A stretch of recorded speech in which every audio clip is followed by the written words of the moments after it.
What happens when someone grows up with emotional security, but the world expects them to always stay steady? 1. The powerful hook and core paradox.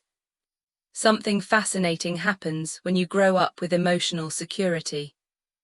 You learn the language of feelings before the language of speech. You grow up in a world where adults mirror your emotions, name them, soothe them, and without ever instructing you directly show you that feelings can be walked through, not feared. You witness calm in the people around you, and that calm shapes you long before you understand why. Security becomes your mother tongue. Not because life was perfect, but because connection was predictable. And when connection is predictable, you learn something quietly profound. The world is approachable, people are reachable, my presence doesn't threaten anyone, my emotions don't end relationships. But this early certainty creates a surprising consequence. A paradox hidden inside the very gift you were given. When you grow up secure, people expect you to stay secure forever. Your regulated nervous system becomes misunderstood as boundless emotional capacity. Your calm becomes an identity rather than a state. Your self-awareness turns into a responsibility.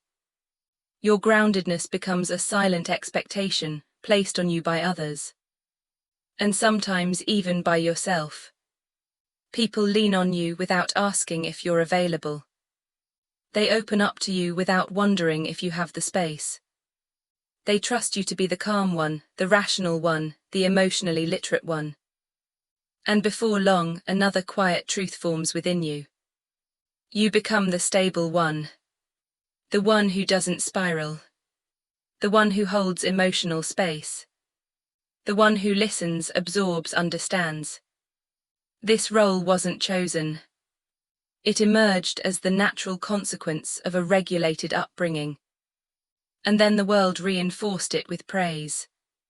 You're so mature for your age. You're emotionally intelligent. You always know what to say. I feel grounded around you. You're the calmest person in the room. Beautiful compliments. But hiding beneath them is a rarely spoken question. Who holds the person who holds everyone else? And here lies the true paradox of secure attachment. When you are loved well, the world sometimes forgets you still need love too. 2. The psychology of secure attachment. To understand why this pattern forms, we need clarity about what secure attachment actually is. Not the mythologized version from modern pop psychology that paints securely attached people as superhumanly stable. True secure attachment is built on 3 mechanisms. 1. Co-regulation. The child repeatedly experiences that emotional overwhelm becomes manageable in the presence of a responsive caregiver. It is not about teaching the child to be invincible, but to be supported. A secure child learns. My emotions are survivable because someone helps me survive them. This creates a flexible but not limitless nervous system. 2. Mentalization. Emotionally attuned parents name feelings, explain them, contextualize them. You're frustrated. That startled you. You wanted my attention. This builds a child's ability to read emotional cues, slow down reactions, empathize, and handle social ambiguity. But mentalization increases understanding, not emotional immunity. 3. The internal secure base. Over time, these experiences crystallize into an inner belief. I matter, I can ask for help, support is available. This internal blueprint acts like a psychological compass, guiding the person toward healthy relationships. But even the best compass doesn't eliminate storms.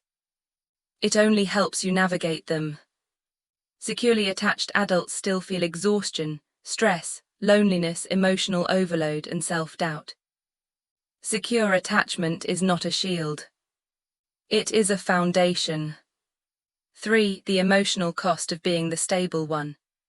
The strengths of secure attachment, calm, empathy, self-awareness, are real. But every strength casts a shadow. People assume you never need help. If you cope well, they assume you're always okay. If you rarely fall apart, they assume you can't fall apart. If you understand everyone else, they assume you don't need to be understood. Expressing distress becomes complicated. You're not suppressing emotions. You're simply used to processing internally. But internal processing has a side effect. You forget you're allowed to lean too. Emotionally chaotic people gravitate toward you. Human nervous systems seek regulation. Your calm becomes a lighthouse for people who feel like waves. But a lighthouse isn't built to host everyone. It's built to guide, not rescue.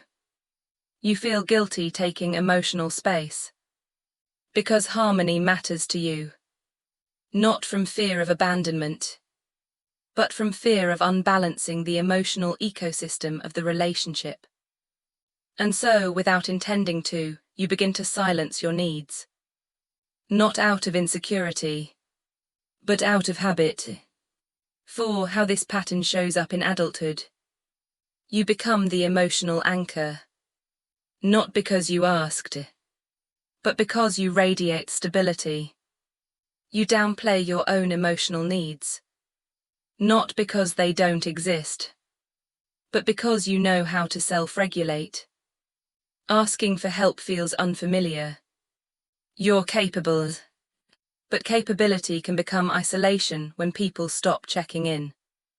You fall into leadership roles naturally. Your presence feels safe, so others look to you. You prioritize repair and harmony. But sometimes maintaining harmony means sacrificing your voice. 5. Healing, staying secure without being overburdened. The goal isn't to become less secure. It's to stay secure without becoming everyone's emotional container. Allow co-regulation in adulthood. Receive support the way you once gave it. Let someone sit with you in heaviness. Practice emotional transparency. Short, honest expressions. I'm stretched thin. I need comfort, not solutions. I'm not available to hold anything for others today. These are acts of connection, not weakness. Set boundaries with emotionally intense people. Your calm is not a public resource. It's not a good time for me to take this on. I care about you, but I don't have the capacity right now. Honor your own humanity. You are allowed to break, rest, lean, be messy. Release the idea that stability is your assignment. You can be steady without being responsible for everyone's steadiness. Final reminder. If you grew up with secure attachment, you carry a rare and beautiful blueprint. The belief that connection is possible. That emotions can be understood. That love is something you can return to. But even you, especially you, need this truth. You were not born to be unshakable. You were born to be whole. Fully human, fully felt, fully held.